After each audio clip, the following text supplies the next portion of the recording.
Hi there, and welcome to the last stave of A Christmas Carol. I'm Robin Shuckburgh. This is stave 4, the last of the spirits. The phantom slowly, gravely, silently approached. When it came, Scrooge bent down upon his knee, for in the very air through which this spirit moved, it seemed to scatter gloom and mystery. It was shrouded in a deep black garment, which concealed its head, its face, its form, and left nothing of it visible, save one outstretched hand. But for this, it would have been difficult to detach its figure from the night, and separate it from the darkness by which it was surrounded. He felt that it was tall and stately when it came beside him, and that its mysterious presence filled him with a solemn dread. He knew no more, for the spirit neither spoke nor moved. "I'm in the presence of the ghost of Christmas yet to come," said Scrooge. The spirit answered not, but pointed onward with its hand. "You're about to show me shadows of the things that have not happened, but will happen in the time before us," Scrooge pursued. "Is that so, spirit?" The upper portion of the garment was contracted for an instant in its folds, as if the spirit had inclined its head. That was the only answer he received. Although well used to ghostly company by this time, Scrooge feared the silent shape so much that his legs trembled beneath him, and he found that he could hardly stand when he prepared to follow it. But Scrooge was all the worse for this. It thrilled him with a vague, uncertain horror to know that behind the dusty shroud there were ghostly eyes intently fixed upon him, while he, though he stretched his own to the utmost, could see nothing but a spectral hand and one great heap of black. "Ghost of the future," he exclaimed, "I fear you more than any spectre I have seen. But as I know your purpose is to do me good, and as I hope to live to be another man from what I was, I am prepared to bear you company, and do it with a thankful heart. Will you not speak to me?" It gave him no reply. The hand was pointed straight before them. "Lead on," said Scrooge. "Lead on. The night is waning fast, and it is precious time to me, I know. Lead on, spirit." The phantom moved away as it had come towards him. Scrooge followed in the shadow of its dress, which bore him up, he thought, and carried him along. They scarcely seemed to enter the city, for the city rather seemed to spring up about them and encompass them of its own act. But there they were, in the heart of it, on 'change, amongst the merchants, who hurried up and down and chinked the money in their pockets, and conversed in groups, and looked at their watches, and trifled thoughtfully with their great gold seals, and so forth, as Scrooge had seen them often. The spirit stopped beside one little knot of businessmen. Observing that the hand was pointed to them, Scrooge advanced to listen to their talk. "No," said a great fat man with a monstrous chin. "I don't know much about it either way. I only know he's dead." "When did he die?" inquired another. "Last night, I believe." "Why, what was the matter with him?" asked a third, taking a vast quantity of snuff out of a very large snuff-box. "I thought he'd never die." "God knows," said the first with a yawn. "What's he done with his money?" asked a red-faced gentleman with a pendulous excrescence on the end of his nose that shook like the gills of a turkey-cock. "I haven't heard," said the man with the large chin, yawning again. "Left it to his company, perhaps. He hasn't left it to me, that's all I know." This pleasantry was received with a general laugh. "It's likely to be a very cheap funeral," said the same speaker, "for upon my life I don't know of anybody to go to it. Suppose we make up a party and volunteer." "I don't mind going if lunch is provided," observed the gentleman with the excrescence on his nose, "but I must be fed if I make one." Another laugh. "Well, I'm the most disinterested among you, after all," said the first speaker, "for I never wear black gloves, and I never eat lunch, but I'll offer to go if anyone else will. When I come to think of it, I'm not at all sure that I wasn't his most particular friend, for he used to stop and speak whenever we met. Bye-bye." Speakers and listeners strolled away and mixed with other groups. Scrooge knew the men and looked towards the spirit for an explanation. The phantom glided on into a street. Its finger pointed to two persons meeting. Scrooge listened again, thinking that the explanation might lie there. He knew these men also perfectly. They were men of business, very wealthy and of great importance. He'd made a point always of standing well in their esteem. In a business point of view, that is. Strictly in a business point of view. "How are you?" said one. "How are you?" returned the other. "Well," said the first. "Old Scratch has got his own at last, eh?" "So I'm told," returned the second. "Cold, isn't it?" "Seasonable for Christmas time. You're not a skater, I suppose?" No, something else to think of. Good morning." Not another word. That was their meeting, their conversation, and their parting. Scrooge was at first inclined to be surprised that the spirit should attach importance to conversations apparently so trivial, but feeling assured that they must have some hidden purpose, he set himself to consider what it was likely to be. They could scarcely be supposed to have any bearing on the death of Jacob, his old partner, for that was past, and this ghost's province was the future. Nor could he think of anyone immediately connected with himself to whom he could apply them. But nothing doubting that to whomsoever they applied they had some latent moral for his own improvement, he resolved to treasure up every word he heard and everything he saw, and especially to observe the shadow of himself when it appeared, for he had an expectation that the conduct of his future self would give him the clue he missed and would render the solution of these riddles. He looked about in that very place for his own image, but another man stood in his accustomed corner, and though the clock pointed to his usual time of day for being there, he saw no likeness of himself among the multitudes that poured in through the porch. It gave him little surprise, however, for he had been revolving in his mind a change of life, and thought and hoped he saw his new-born resolutions carried out in this. Quiet and dark, beside him stood the phantom, with its outstretched hand. When he roused himself from his thoughtful quest, he fancied from the turn of the hand, and its situation in reference to himself, that the unseen eyes were looking at him keenly. It made him shudder and feel very cold. They left the busy scene and went into an obscure part of the town where Scrooge had never penetrated before, although he recognized its situation and its bad repute. The ways were foul and narrow, the shops and houses wretched, the people half-naked, drunken, slipshod, ugly.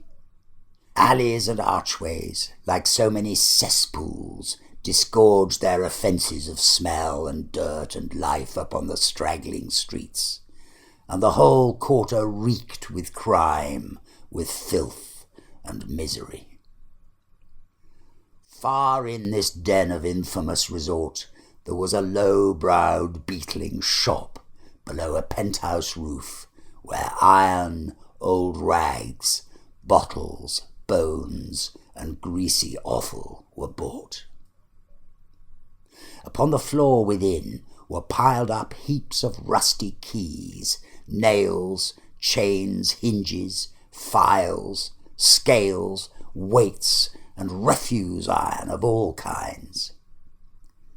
Secrets that few would like to scrutinize were bred and hidden in mountains of unseemly rags, masses of corrupted fat, and sepulchres of bones.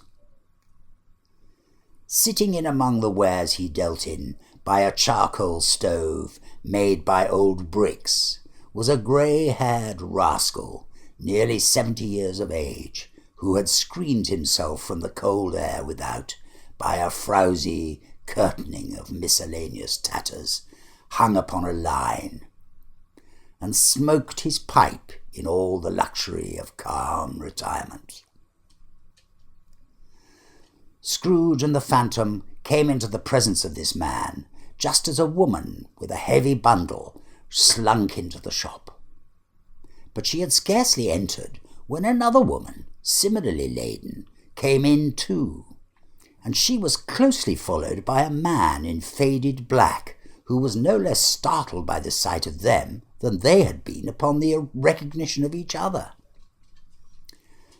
After a short period of blank astonishment, in which the old man with the pipe had joined them, they all three burst into a laugh. "Let the charwoman alone to be the first," cried she, who had entered first. "Let the laundress alone to be the second, and let the undertaker's man alone to be the third. Look here, old Joe, here's a chance. If we haven't all three met here without meaning it." "You couldn't have met in a better place," said old Joe, removing his pipe from his mouth. "Come into the parlour. You were made free of it long ago, you know, and the other two ain't strangers. Stop till I shut the door of the shop. Ah, how it streaks! There ain't such a rusty bit of metal in the place as its own hinges, I believe, and I'm sure there's no such old bones here as mine. Ha ha! We're all suitable to our calling. We're well matched. Come into the parlour, come into the parlour." The parlour was the space behind the screen of rags. The old man raked the fire together with an old stair-rod, and having trimmed his smoky lamp, for it was night, with the stem of his pipe, put it in his mouth again. While he did this, the woman who had already spoken threw her bundle on the floor and sat down in a flaunting manner on a stool. Crossing her elbows on her knees and looking with a bold defiance at the other two, she said, "What odds, then? What odds, Mrs. Dilber? Every person has a right to take care of themselves. He always did." "That's true indeed," said the laundress. "No man more so." "Why then, don't stand staring as if you was afraid, woman. Who's the wiser? We're not going to pick holes in each other's coats, I suppose." "No, indeed," said Mrs. Dilber and the man together. "We should hope not." "Very well, then," cried the woman. "That's enough. Who's the worse for the loss of a few things like these? Not a dead man, I suppose?" "No, indeed," said Mrs. Dilber, laughing. "If he wanted to keep them after he was dead, a wicked old screw," pursued the woman, "why wasn't he natural in his lifetime? If he had been, he'd have had somebody to look after him when he was struck with death, instead of lying gasping out his last there alone by himself." "It's the truest word that ever was spoke," said Mrs. Dilber. "It's a judgment on him." "I wish it was a little heavier judgment," replied the woman, "and it should have been, you may depend upon it, if I could have laid my hands on anything else. Open that bundle, old Joe, and let me know the value of it. Speak out plain. I'm not afraid to be the first, nor afraid for them to see me. We know pretty well that we were helping ourselves before we met here. I believe it's no sin. Open the bundle, Joe." But the gallantry of her friends would not allow of this, and the man in faded black, mounting the breach first, produced his plunder. It was not extensive. A seal or two, a pencil case, a pair of sleeve buttons, and a brooch of no great value were all. They were severally examined and appraised by old Joe, who chalked the sums he was disposed to give for each upon the wall, and added them up into a total when he found that there was nothing more to come. "That's your account," said Joe, "and I wouldn't give another sixpence if I was to be boiled for not doing it. Who's next?" Mrs. Dilber was next. Sheets and towels, a little wearing apparel, 2 old-fashioned silver teaspoons, a pair of sugar tongs, and a few boots. Her account was stated on the wall in the same manner. "I always give too much to the ladies. It's a weakness of mine, and that's the way I ruin myself," said old Joe. "That's your account. If you asked me for another penny and made it an open question, I'd repent of being so liberal and knock off half a crown." "And now undo my bundle, Joe," said the first woman. Joe went down on his knees for the greater convenience of opening it, and having unfastened a great many knots, dragged out a large and heavy roll of some dark stuff. "What do you call this?" said Joe. "Bed curtains?" "Ah," returned the woman, laughing and leaning forward on her crossed arms. "Bed curtains. You don't mean to say you took 'em down, rings and all, with him lying there?" said Joe. "Yes, I do," replied the woman. "Why not?" "You were born to make your fortune," said Joe, "and you'll certainly do it."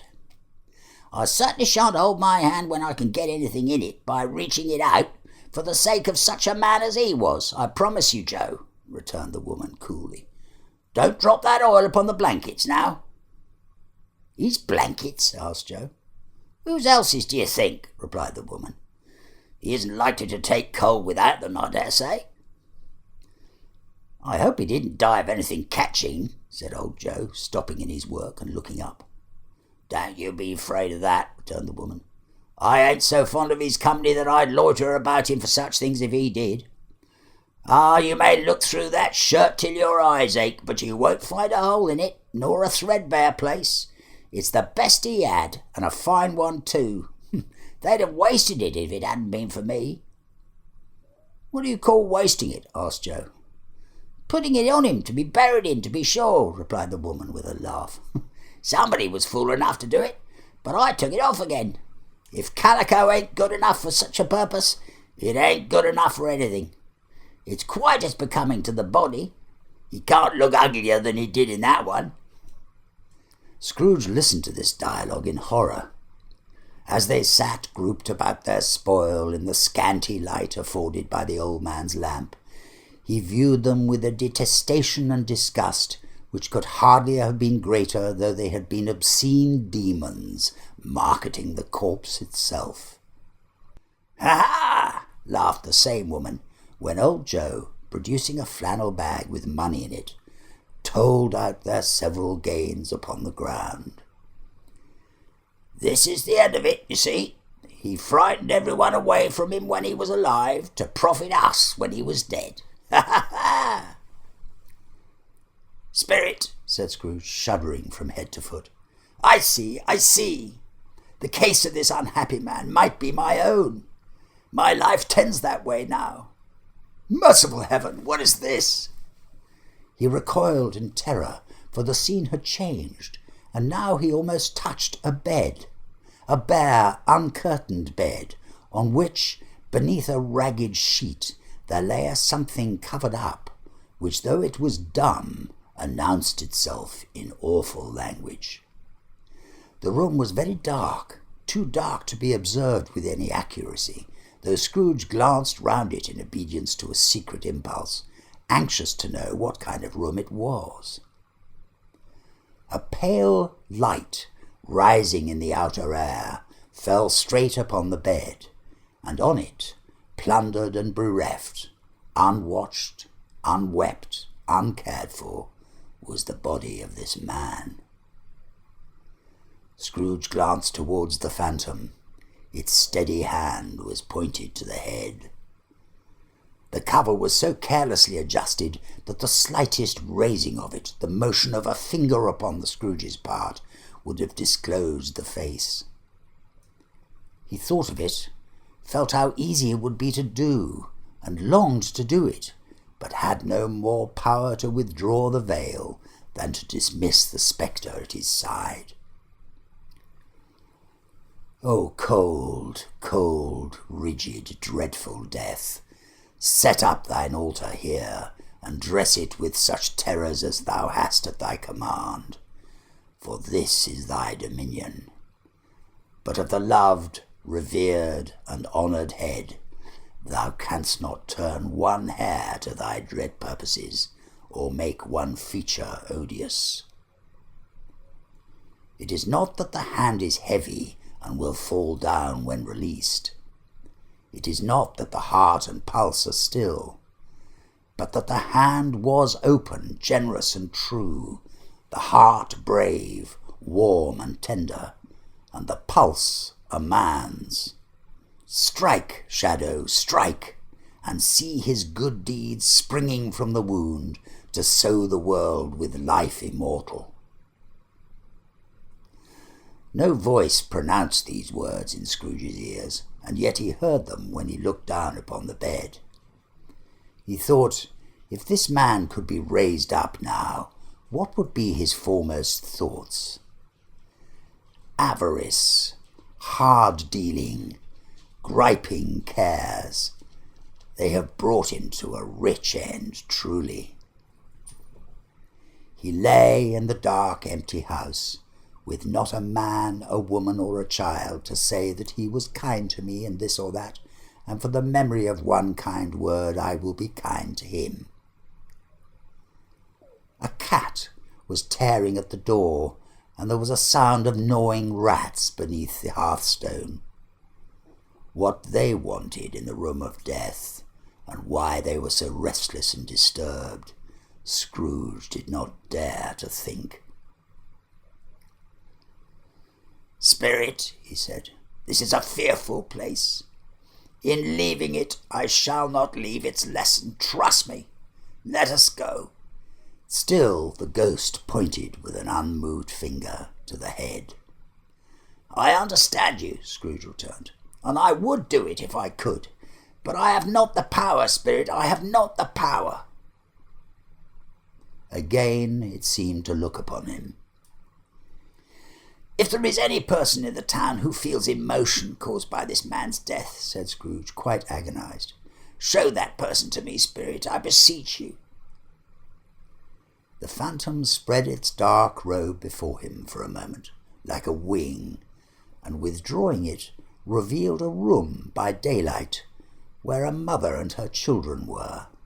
She was expecting someone, and with anxious eagerness, for she walked up and down the room, starting at every sound, looked out from the window, glanced at the clock, tried but in vain to work with her needle, and could hardly bear the voices of the children in their play. At length the long-expected knock was heard. She hurried to the door and met her husband, a man whose face was careworn and depressed, though he was young. There was a remarkable expression in it now, a kind of serious delight of which he felt ashamed and which he struggled to repress. He sat down to the dinner that had been hoarding for him by the fire, and when she asked him faintly what news, which was not until after a long silence, he appeared embarrassed how to answer. "Is it good," she said, or bad, to help him? "Bad," he answered. "We are quite ruined." "No, there is hope yet, Caroline." "If he relents," she said, amazed. "There is, but nothing is past hope if such a miracle has happened." "He's past relenting," said her husband. "He's dead." She was a mild and patient creature, if her face spoke truth, but she was thankful in her soul to hear it, and she said so with clasped hands. She prayed forgiveness the next moment and was sorry, but the first was the emotion in her heart. "What the half-drunken woman whom I told you of last night said to me when I tried to see him and obtain a week's delay, and what I thought was mere excuse to avoid me, turns out to have been quite true. He was not only very ill, but dying then." "To whom will our debt be transferred?" "I don't know. But before that time we shall be ready with the money, and even though we were not, it will be a bad fortune indeed to find so merciless a creditor in his successor. We may sleep tonight with light hearts, Caroline." Yes, soften it as they would, their hearts were lighter. The children's faces, hushed and clustered round to hear what they so little understood, were brighter, and it was a happier house for this man's death. The only emotion that the ghost could show him, caused by the event, was one of pleasure. "Let me see some tenderness connected with the death," said Scrooge, "or that dark chamber spirit which we just left will be forever present to me." The ghost conducted him through several streets familiar to his feet, and as they went along, Scrooge looked here and there to find himself, but nowhere was he to be seen. They entered poor Bob Cratchit's house, the dwelling he had visited before, and found the mother and the children seated round the fire. Quiet, very quiet. The noisy little Cratchits were as still as statues in one corner, and sat looking up at Peter, who had a book before him. The mother and her daughters were engaged in sewing, but surely they were very quiet. And he took a child and sat him in the midst of them. Where had Scrooge heard those words? He had not dreamed them. The boy must have read them out as he and the spirit crossed the threshold. Why did he not go on? The mother laid her work upon the table and put her hand up to her face. "The colour hurts my eyes," she said. The colour. Ah, poor Tiny Tim. "They're better now again," said Cratchit's wife. "It makes them weak by candlelight, and I wouldn't show weak eyes to your father when he comes home for the world. It must be near his time." "Past it, rather," Peter answered, shutting up his book. "But I think he's walked a little slower than he used these few last evenings, mother." They were very quiet again. At last she said, and in a steady, cheerful voice that only faltered once, "I've known him walk with Tiny Tim upon his shoulders very fast indeed." "And so have I," cried Peter, "often." "And so have I," exclaimed another, and so had all. "But he was very light to carry," she resumed, intent upon her work, "and his father loved him so that it was no trouble, no trouble. And there's your father at the door." She hurried out to meet him, and little Bob, in his comforter, he had need of it, poor fellow, came in. His tea was ready for him on the hob, and they all tried who should help him to it most. Then the two young Cratchits got upon his knees and laid each child a little cheek against his face, as if they said, "Don't mind it, father, don't be grieved." Bob was very cheerful with them, and spoke pleasantly to all the family. He looked at the work upon the table and praised the industry and speed of Mrs. Cratchit and the girls. They would be done long before Sunday, he said. "Sunday? You went to-day then, Robert?" said his wife. "Yes, my dear," returned Bob. "I wish you could have gone. It would have done you good to see how green a place it is. But you'll see it often. I promised him that I would walk there on a Sunday." "My little, little child," cried Bob. "My little child." He broke down all at once. He couldn't help it. If he could have helped it, he and his child would have been farther apart, perhaps, than they were. He left the room and went upstairs into the room above, which was lighted cheerfully and hung with Christmas. There was a chair set close beside the child, and there were signs of someone having been there lately. Poor Bob sat down in it, and when he had thought a little and composed himself, he kissed the little face. He was reconciled to what had happened, and went down again, quite happy. They drew about the fire and talked, the girls and mother working still. Bob told them of the extraordinary kindness of Mr. Scrooge's nephew, whom he had scarcely seen but once, and who, meeting him in the street that day, and seeing that he looked just a little down, you know, said Bob, inquired what had happened to distress him. On which, said Bob, for he is the pleasantest spoken gentleman you ever heard, I told him. I'm heartily sorry for it, Mr. Cratchit, he said, and heartily sorry for your good wife. By the by, how he knew that I don't know. Knew what, my dear? Why, that you were a good wife, replied Bob. Everybody knows that, said Peter. Very well observed, my boy, cried Bob.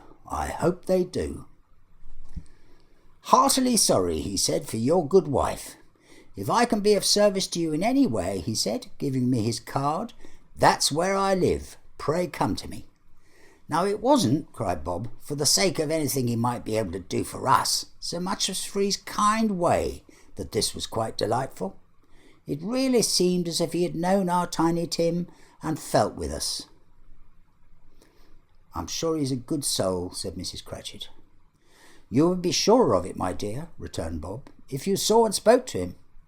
I shouldn't be at all surprised, mark what I say, if he got Peter a better situation. Only hear that, Peter, said Mrs. Cratchit. And then, cried one of the girls, Peter will be keeping company with someone and setting up for himself. Get along with you, returned Peter, grinning. It's just as likely as not, said Bob, one of these days. Though there's plenty of time for that, my dear.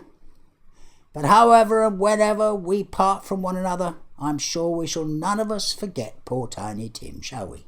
Or this first parting that there was amongst us. Never, father, cried they all.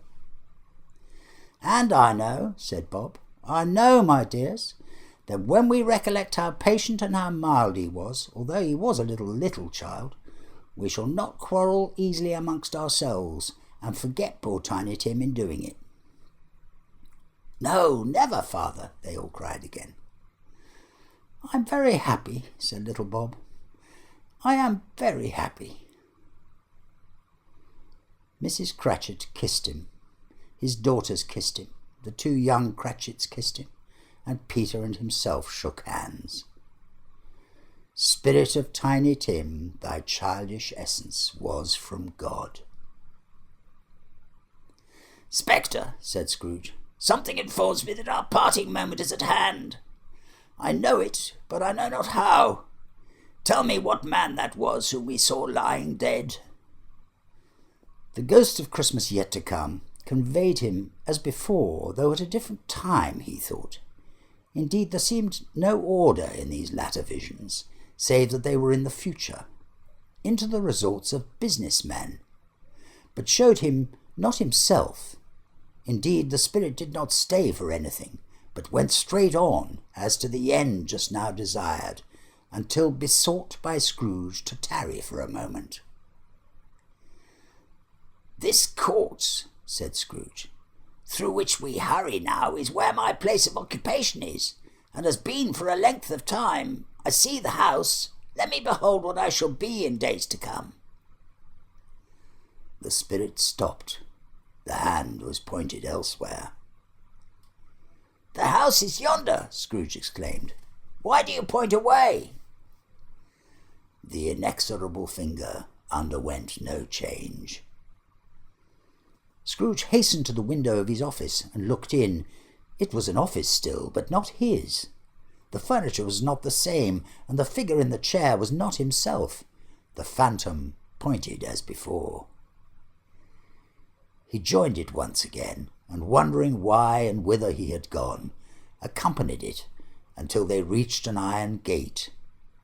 He paused to look round before entering. A churchyard. Here, then, the wretched man whose name he had now to learn lay underneath the ground. It was a worthy place, walled in by houses, overrun by grass and weeds, the growth of vegetarians' death, not life, choked up with too much burying, fat with repleted appetite. A worthy place. The spirit stood among the graves and pointed down to one. He advanced towards it, trembling. The phantom was exactly as it had been, but he dreaded that he saw new meaning in its solemn shape. "Before I draw nearer to that stone to which you point," said Scrooge, "answer me one question. Are these the shadows of the things that will be, or are they shadows of things that may be only?" Still the ghost pointed downwards to the grave by which it stood. "Men's courses will foreshadow certain ends to which, if persevered in, they must lead," said Scrooge. "But if the courses be departed from, the ends will change. Say it thus with what you show me." The spirit was immovable as ever. Scrooge crept towards it, trembling as he went, and following the finger, read upon the stone of the neglected grave his own name, Ebenezer Scrooge. "Am I that man who lay upon the bed?" he cried upon his knees. The finger pointed from the grave to him and back again. "No, spirit, no! Oh, no!" The finger was still there. "Spirit," he cried, tight clutching at its robe, "hear me! I'm not the man I was. I will not be the man I must have been but for this intercourse. Why show me this if I'm past all hope?" For the first time the hand appeared to shake. "Good spirit," he pursued, as down upon the ground he fell before it, "your nature intercedes for me and pities me. Assure me that I yet may change these shadows you've shown me by an altered life." The kind hand trembled. "I will honour Christmas in my heart, and try to keep it all the year, and I will live in the past, the present, and the future. The spirits of all three shall strive within me. I will not shut out the lessons that they teach. Oh, tell me I may sponge away the writing on this stone." In his agony he caught the spectral hand. It sought to free itself, but he was strong in his entreaty, and detained it. The spirit, stronger yet, repulsed him. Holding up his hands in a last prayer to have his fate reversed, he saw an alteration in the phantom's hood and dress. It shrunk, collapsed, and dwindled down into a bedpost. Yes, and the bedpost was his own. The bed was his own. The room was his own. Best and happiest of all, the time before him was his own, to make amends in. "I will live in the past, the present, and the future," Scrooge repeated, as he scrambled out of bed. "The spirits of all three shall strive within me. Oh, Jacob Marley, heaven and the Christmas time be praised for this. I say it on my knees, old Jacob, on my knees." He was so fluttered and so glowing with his good intentions that his broken voice would scarcely answer to his call.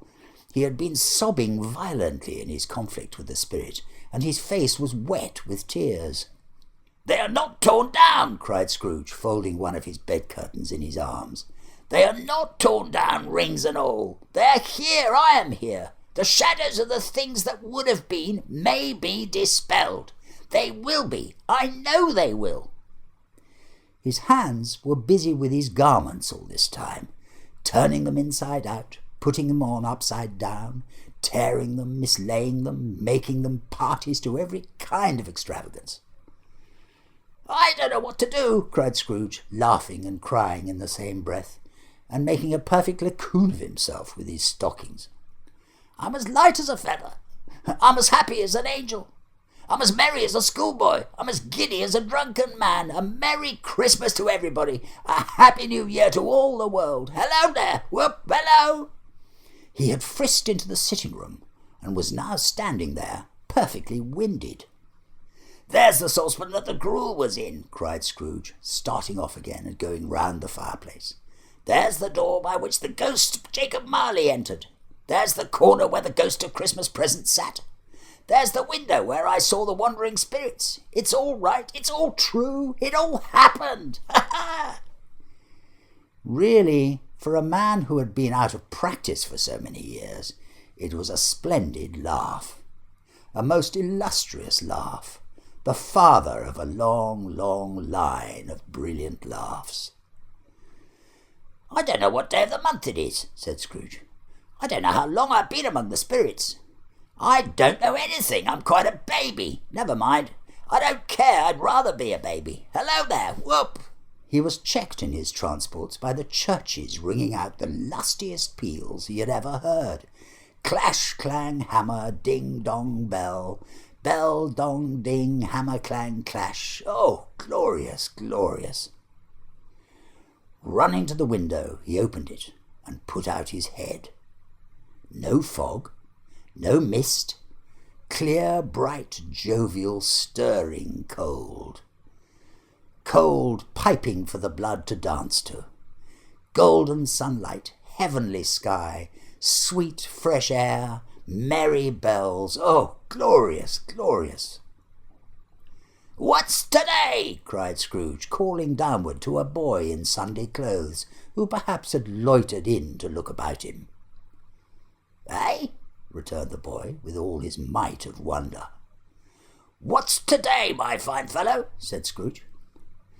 Today? replied the boy. Why, it's Christmas Day. It's Christmas Day, said Scrooge to himself. I haven't missed it. The spirits have done it all in one night, and they can do anything they like. Of course they can, of course they can. Hello, my fine fellow. Hello, returned the boy. Do you know the poulterers? In the next street but one, at the corner, Scrooge inquired. I should hope I did, replied the lad. An intelligent boy, said Scrooge. A remarkable boy. Do you know whether they've sold the prize turkey that was hanging up there? Not the little prize turkey, the big one. What, the one as big as me? returned the boy. What a delightful boy, said Scrooge. It's a pleasure to talk to him. Yes, my buck. It's hanging there now, replied the boy. Is it? said Scrooge. Go and buy it. Walker, explained the boy. No, no, said Scrooge. I am in earnest. Go and buy it, and tell them to bring it here, that I may give them the direction where to take it. Come back with the man, and I'll give you a shilling. Come back with him in less than 5 minutes, and I'll give you half a crown. The boy was off like a shot. He must have had a steady hand at a trigger who could have got a shot off half so fast. I'll send it to Bob Cratchits, whispered Scrooge, rubbing his hands and splitting with a laugh. He shan't know who sends it. It's twice the size of Tiny Tim. Joe Miller never made such a joke as sending it to Bob's will be. The hand in which he wrote the address was not a steady one, but write it he did somehow, and went downstairs to open the street door, ready for the coming of the poulterer's man. As he stood there, waiting his arrival, the knocker caught his eye. I shall love it as long as I live, cried Scrooge, patting it with his hand. I scarcely ever looked at it before. What an honest expression it has in its face. It's a wonderful knocker. Here's the turkey. Hello, whoop. Here you are. Merry Christmas. It was a turkey. He never could have stood upon his legs, that bird. He would have snapped them short off in a minute, like sticks of sealing wax. Why, it's impossible to carry that to Camden Town, said Scrooge. You must have a cab. The chuckle with which he said this, and the chuckle with which he paid for the turkey, and the chuckle with which he paid for the cab, and the chuckle with which he recompensed the boy, were only to be exceeded by the chuckle with which he sat down breathless in his chair and chuckled until he cried. Shaving was not an easy task, for his hand continued to shake very much, and shaving requires attention even when you don't dance while you're at it. But if he had cut the end off his nose, he would have put a piece of sticking plaster over it and been quite satisfied. He dressed himself all in his best, and at last got out into the streets. The people were by this time pouring forth, as he had seen them with the ghost of Christmas present. And walking with his hands behind him, Scrooge regarded every one with a delighted smile. He looked so irresistibly pleasant, in a word, that 3 or 4 good-humoured fellows said, "Good morning, sir, a Merry Christmas to you." And Scrooge said often afterwards that of all the blithe sounds he had ever heard, those were the blithest in his ears. He had not gone far, when coming on towards him he beheld the portly gentleman who had walked into his counting-house the day before, and said, "Scrooge and Marley's, I believe." It sent a pang across his heart to think how this old gentleman would look upon him when they met, but he knew what path lay straight before him, and he took it. "My dear sir," said Scrooge, quickening his pace and taking the old gentleman by both his hands, "how do you do? I hope you succeeded yesterday. It was very kind of you. A Merry Christmas to you, sir." "Mr. Scrooge?" "Yes," said Scrooge. "That is my name, and I fear it may not be pleasant to you. Allow me to ask your pardon, and will you have the goodness—" Here Scrooge whispered in his ear. "Lord bless me!" cried the gentleman, as if his breath were taken away. "My dear Mr. Scrooge, are you serious?" "If you please," said Scrooge, "and not a farthing less. A great many back payments are included in it, I assure you. Will you do me that favour?" "My dear sir," said the other, shaking hands with him, "I don't know what to say to such munificence." "Don't say anything, please," retorted Scrooge. "Come and see me. Will you come and see me?" "I will," cried the old gentleman, and it was clear he meant to do it. "Thank you," said Scrooge. "I am much obliged to you. I thank you 50 times. Bless you." He went to church and walked about the streets and watched the people hurrying to and fro, and patted children on the head, and questioned beggars, and looked down into the kitchens of houses and up to the windows, and found that everything could yield him pleasure. He had never dreamed that any walk, that anything, could give him so much happiness. In the afternoon he turned his steps towards his nephew's house. He passed the door a dozen times before he had the courage to go up and knock, but he made a dash and did it. "Is your master at home, my dear?" said Scrooge to the girl. "Nice girl, very." "Yes, sir." "Where is he, my love?" said Scrooge. "He's in the dining-room, sir, along with the mistress. I'll show you upstairs, if you please." "Thank you. He knows me," said Scrooge, with his hand already on the dining-room door. "I'll go in here, my dear." He turned it gently and sidled his face in round the door. They were looking at the table, which was spread out in great array, for these young housekeepers are always nervous on such points, and like to see that everything is right. "Fred," said Scrooge. Dear heart alive, how his niece by marriage started! Scrooge had forgotten for the moment about her sitting in the corner with the footstool, or he wouldn't have done it on any account. "Why, bless my soul!" cried Fred. "Who's that?" "It's I, your Uncle Scrooge. I've come to dinner. Will you let me in, Fred?" Let him in. It's a mercy he didn't shake his arm off. He was at home in 5 minutes. Nothing could be heartier. His niece looked just the same. So did Topper when he came. So did the plump sister when she came. So did everyone when they came. Wonderful party, wonderful games, wonderful unanimity, wonderful happiness. But he was early at the office next morning. Oh, he was early there. If he could only be there first and catch Bob Cratchit coming late, that was the thing he had set his heart upon. And he did it, yes he did. The clock struck 9, no Bob. 1:15, no Bob. He was full 18 minutes and a half behind his time. Scrooge sat with his door wide open, that he might see him coming into the tank. His hat was off before he opened the door, his comforter too. He was on his stool in a jiffy, driving away with his pen as if he were trying to overtake 9 o'clock.